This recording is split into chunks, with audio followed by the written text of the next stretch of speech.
What only exists because humans are dumb? Flammable tags on underwear. Some of us need that warning label. Licks finger and touches ass. SSSSSSSS. My ex was a flaming AE. So I'm sure he needed that reminder. Do not inject Lysol. Slowly pulls needle out. Caught this comment just in time. Modern politics. If we were smarter, there would be a better collective decision-making process. I know a lot of people say warning labels. But let's be honest. Warning labels have probably never stopped stupid people from doing stupid things. They're just there to protect corporations from getting lawsuits. But the most ridiculous warnings only exist because some idiot actually did that stupid thing. They're there to protect the company, sure. But they wouldn't be necessary if the dumb thing hadn't already happened in an earlier iteration. Warnings on hammers saying this object can cause damage if you strike yourself. Step 1. Hit someone else with hammer. Step 2. Act outraged discovering it causes harm without being warned against. Step 3. Sue company to your heart's content. Step 4. Profit. Bonus points if you hit someone you don't like. Reality TV stars. Do not eat contents on a Claymore mine. Let's not get on a tangent about the topic of TV ads for prescription medication. But recently, last couple years, they started adding a sentence in the commercials. Do not take Trevexica if you are allergic to Trevexica. Quote, what happened to make that a thing that they need to mention now? Why the hell would anyone knowingly continue to put a drug in their body if they knew or realized they were allergic to it? Answer. People are stupid. I get that it's to protect them legally. But it's mind-blowing to me that it needs to be said even to do that. The part that gets me is that the statement provides no new information. For example, I would say, don't eat Snickers if you are allergic to peanuts. I wouldn't say, don't eat Snickers if you are allergic to Snickers. Exactly. My mom is allergic to sulfur-based medicines. So it would make much more sense to point things like that out. Edit. Probably sulfa. Like why it's even a thing. In Europe there's a line like read the leaflet or consult doctor before taking it required in every medicine ad. The word ambulance written in reverse on an ambulance. For those people that don't realize that the huge vehicle behind them. With the flashing lights and sirenas. In fact, an ambulance. So that's what those are. Welp. Seems like I'm the reason the death rates in ambulances are so high in my area. He'll not sell any ice creams driving like that. The Emoji Movie. Having watched it, I firmly believe it was the product of Columbia Pictures going through Pixar's trash and finding an initial concept for Inside Out. That's also my exact theory for Riverdale borrowing a scrapped Sabrina plot, but nobody here enjoys shitty CW shows. Sabrina and Archie are in the same universe though, so it kind of makes sense. Some really strange laws, like handling fish suspiciously, can end you up in jail in the UK. You mean, handling a salmon in suspicious circumstances? I can only assume that has to do with squeezing out their eggs for free caviar. It's essentially designed to prevent the transport of fish gained from salmon poaching. Not using a salmon in a salt. Warning signs next to large waterfalls. Cliffs. Any other potentially lethal terrain.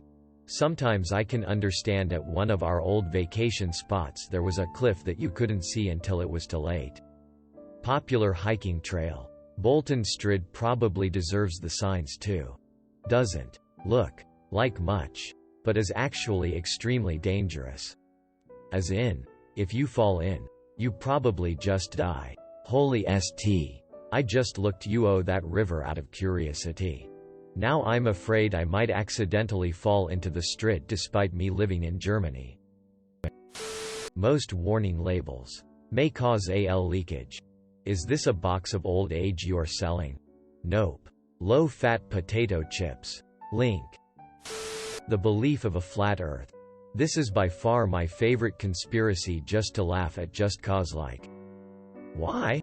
Who would lie about that? What is there to gain from people thinking the Earth is actually a globe? A sense of meaning in life. If they feel like they possess secret knowledge others do not have, it may give them a feeling of purpose. It likely also works as a form of neo-tribalism, where they can find a sense of belonging in a community of flat earthers. This is perhaps the best answer for most conspiracy theorists. They tend to be people who haven't accomplished much, but can find superiority in the comfort that they know the truth and everyone else is too dumb to see it. I also read an article once that claimed it gives overly complex explanations to give comfort to people who find that small, random events may have large-scale overarching consequences that could upset their concept of stability and safety. Like the JFK assassination. My grandfather once said something offhandedly that really summed up these nut jobs. You never meet a conspiracy theorist that only believes in just one conspiracy. 9/11, Sandy Hook, COVID, etc. If you tend to think every news story is a conspiracy, the common denominator might be that you're an idiot. Pyramid schemes, spam email, and pool gates. It's not a pyramid scheme, it's a reverse funnel system. Wearing this costume does not enable you to fly. Tag on a Superman Halloween costume. Jerry Seinfeld had this joke. I liked his follow-up. I want to meet the person dumb enough to think that this might make him fly, yet smart enough to think to check the instructions. Pretty sure they have a warning label so that stupid people can't sue them for not putting a label. Cuss stupid people blame others for their stupidity. Do the Clark Kent costume glasses have a tag with, "Wearing these glasses will not protect your identity"? This is for external use only. Puts Clorox container down. The Darwin Awards. My favorite is the gasoline truck driver. When they get back to the yard, they would fill the tanks with water to evacuate the leftover fumes. It was late at night and he wanted to see how full his tanks were. But he didn't have a flashlight to see into the tank. But he did have a cigarette lighter. You can see where this goes. A friend of mine did this when we were about 13. He lit a match over the opening of his motorcycle fuel tank. He once had straight hair. My favorite is the four drunk friends trying to smoke a raccoon out of a large pipe. They start a small four and can't get the smoke to go into the pipe due to it lying horizontal. They get the idea to lift and tilt the pipe, but set the fuel can next to it.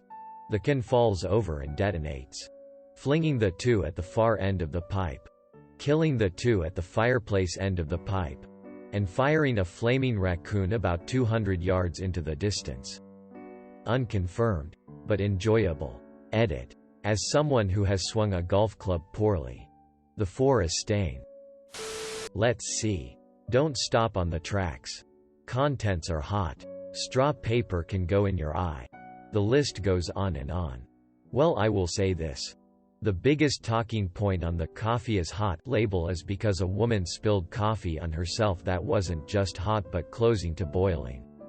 Somewhere between 180 to 190 Fahrenheit, with the boiling point of water being 212 Fahrenheit. And she suffered third-degree burns and was hospitalized for 6 days due to McDonald's negligence.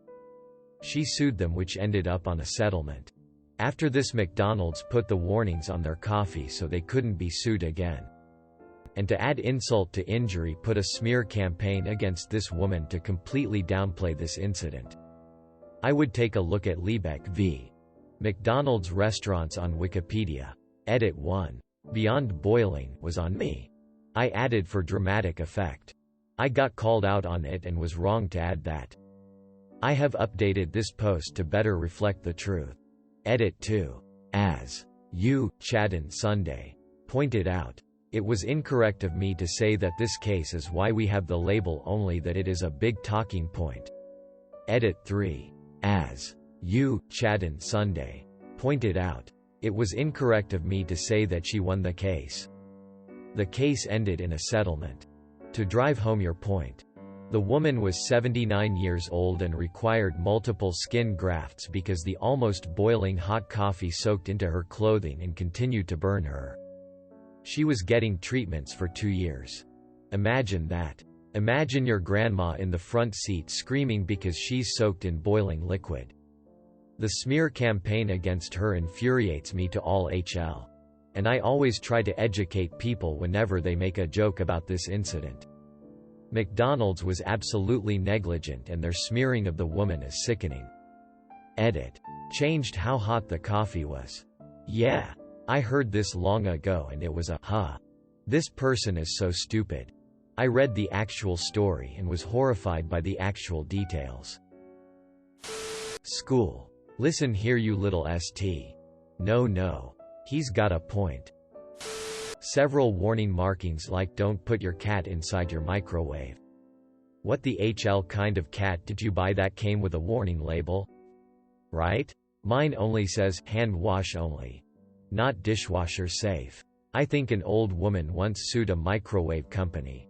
Because it didn't say that she couldn't put her dog in there. Well, she had done it and then the dog had died.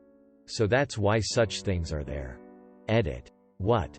My most upvoted comment is about a lady who melted her dog in a microwave? The warning on my dad's old motorcycle saying, this is a motorcycle and only to be used as such. Quote. Edit. Holy HL. This blew up. A surprise to be sure. But a welcome one. For clarification, the original warning is in German and I translated it. For those interested it said, Dies ist ein Motorrad und nur als solches zu gebrauchen. Quote. Edit 2. Grammar. I used mine as a ram once and it was pretty ineffective. It only left a small bump on the guy's cars. But it totaled me and my bike. This reminded me of the time my mom told me to break an old fence down when I was little. But I also wanted to ride my bike. So the obvious answer was to ride the bike into the fence at full speed. Broke the front wheel and handlebars and smashed my NK into the handlebar stem. Fence held its ground. Ground held its fence. Zero tolerance policies. You have been banned from Pyongyang. Zero tolerance policies are not about the welfare of the kids. They're about abdicating the administrators from the expectation of good judgment and the accountability that entails. You can't get in trouble for making the wrong decision if there are no decisions. Zero tolerance policies aren't because people are stupid. It's because people are lazy. They don't want to spend the time and effort to figure out what actually is going on. Babysitters. If babies weren't so stupid you wouldn't need one. If loser unemployed babies would just get off their fat AE and get a job, society would be so much more productive. I don't know why, but this made me laugh so hard. Peanut allergy warnings on jars of peanut butter. Jar of peanuts. Ingredients. Peanuts. Warning. Contains peanuts. The companies that get you out of timeshares. There are companies who get you out of timeshares. I remember my parents spent an entire day in Bali sitting through timeshare presentations because they wanted some freebie that was advertised. On a related note, it may be that there's another thing that exists because humans are dumb. It may be me. Edit. The freebie was a trip to Hollywood. Which they got but missed the flight for. Making the trip very expensive. They brought me back a novelty clapboard. And then I ended up with a career in making cartoons. So in a roundabout way my life's work also exists because humans are dumb. Great. A couple years ago we got a free 5-day trip to Phuket and all we had to do was sit through a 2-hour rich person vacation resort presentation thing.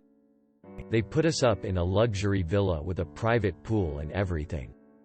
The trip was totally worth it. We crunched the numbers on the vacation rental and it was a terrible deal. I can't believe anyone would have $50,000 to invest in that CP but not know that you can buy better trips with $50,000. I've sworn never to buy a timeshare. But I did opt for a 4-day trip to a great Florida resort where the stay was free. and they offered me a $50 restaurant gift certificate. Or they'd upgrade it to a $200 Visa gift card if I did the 1-hour presentation. It was a great trip and I don't regret it. But lemme tell ya, this kind of thing is not for people who are likely to feel guilty when the employee gives you a cold shoulder shutdown because you said no. It worked to get me to do the presentation, the way they went to this icy cold. Well, that's fine. Tone when I said I thought I'd just take the $50 restaurant gift hit me in the gut. Yipe, though thank goodness it didn't work to get me to buy the timeshare. Because I went in saying to myself, do not buy this. No matter how good it sounds. You know better. But it did sound good when they were presenting. And I did feel guilty at the end of the presentation for saying no. Like it was my fault they spent so much time on me. Also, if you say no they keep lowering the price. Beware. If you really don't want to buy. If you have guts of cast iron. Enjoy a free trip. Otherwise save yourselves. Thanks for watching. Make sure to like and subscribe to the channel for more videos.